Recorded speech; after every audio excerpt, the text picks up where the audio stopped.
एकमात्र नाम नहीं है, भगवान राम का जो चरित्र है ये हमें बहुत कुछ सिखाता है। एक योग्य पुत्र, एक पुत्र के अंदर क्या लक्षण होने चाहिए, ये भगवान राम के चरित्र से हमको सीखने को मिलता है। एक सुयोग्य पति के अंदर क्या लक्षण होने चाहिए, ये भगवान राम के चरित्र से हमको सीखने को मिलता है। एक सुयोग्य राजा के क्या लक्षण होने चाहिए, ये भगवान राम के चरित्र से हमको सीखने को मिलता है।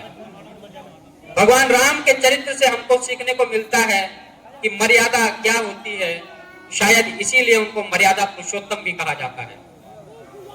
राम के नाम में ही वो शक्ति है जो संसार की किसी भी शक्ति से भी बड़ी है।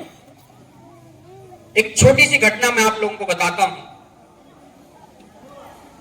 जब लंका जाने के लिए पुल का निर्माण किया जा रहा था, तो वहां पर पत्थर पर लोग, जो जितने भी वानर सेना थी, वो राम नाम लिखती थी और उसको सागर में फेंक देती थी और पत्थर तैरने लगते थे। जब लंका तक ये बात पहुंची तो मंदोदरी ने रावण को कहा कि वो साक्षात ईश्वर का रूप है, राम कोई साधारण पुरुष नहीं है, उनसे लड़ना आपके बस की बात नहीं है। उनके तो नाम के पत्थर ही पानी में तैरने लग जाते हैं, क्या आप उनसे लड़ सकते हो? तो रावण ने कहा, इसमें कौन सी बड़ी बात है? अगर राम नाम लिखे हुए अक्षर, राम नाम के अक्षर से लिखे हुए पत्थर जो है पानी में तैरने लग जाते हैं, तो क्या रावण कोई छोटा मोटा इंसान है?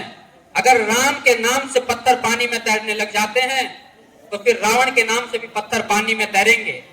तो मंदोदरी ने कहा, अगर ऐसा है तो एक बार आप जरा दिखाइए कि कैसे रावण के नाम से पत्थर पानी में तैरने लगते हैं। तो रावण ने एक पत्थर पर लिखा रावण और मंदोदरी के सामने उसको पानी में फेंक दिया और वो पत्थर भी पानी में जो है पानी में तैरने लगा। तो मंदोदरी ने अचंभित होकर के रावण से पूछा कि ऐसी कौन सी शक्ति है आपके अंदर कि आपके नाम से पत्थर पानी में तैरने लगते हैं? तो रावण ने कहा, भाग्यवान, किसी को बताना मत, तुझे मैं ये बात बताए देता हूं।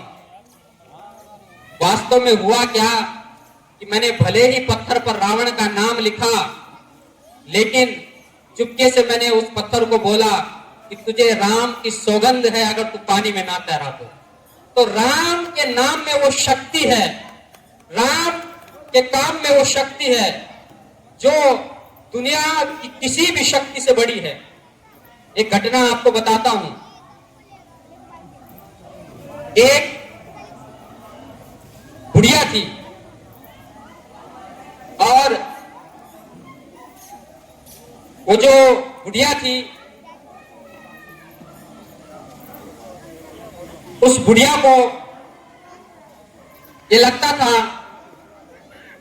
कि राम के नाम में कोई शक्ति नहीं है,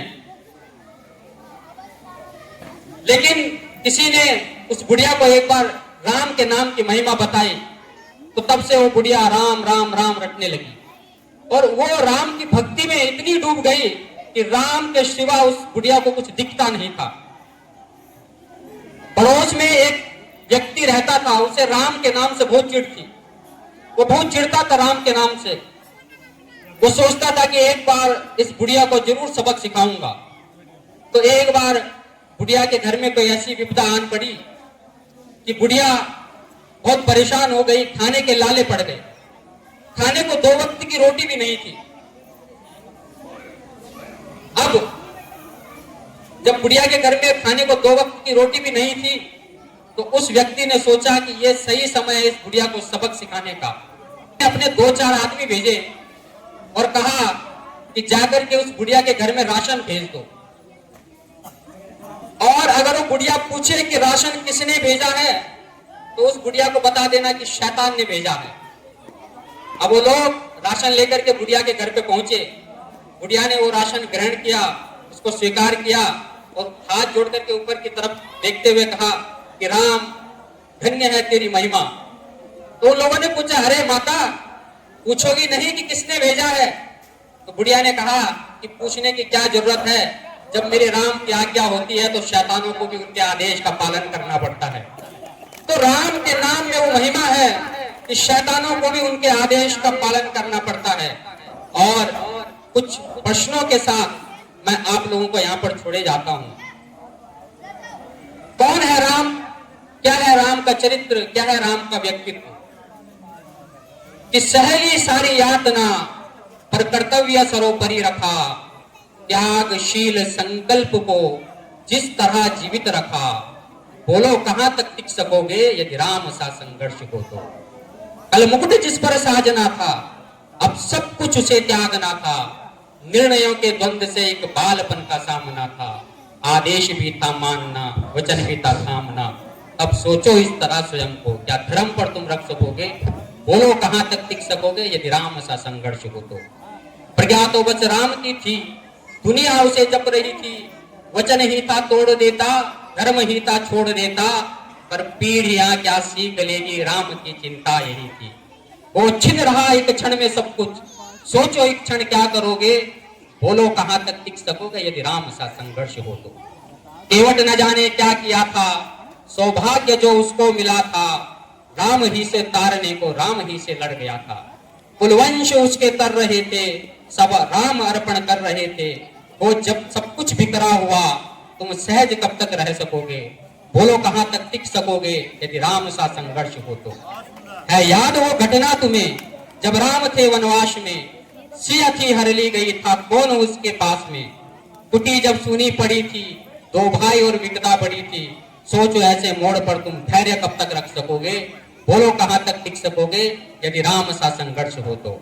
वह तो स्वयं भगवान था पर कहां उसे मान था, किरदार भी ऐसा चुना जिसमें सिर्फ बलिदान था।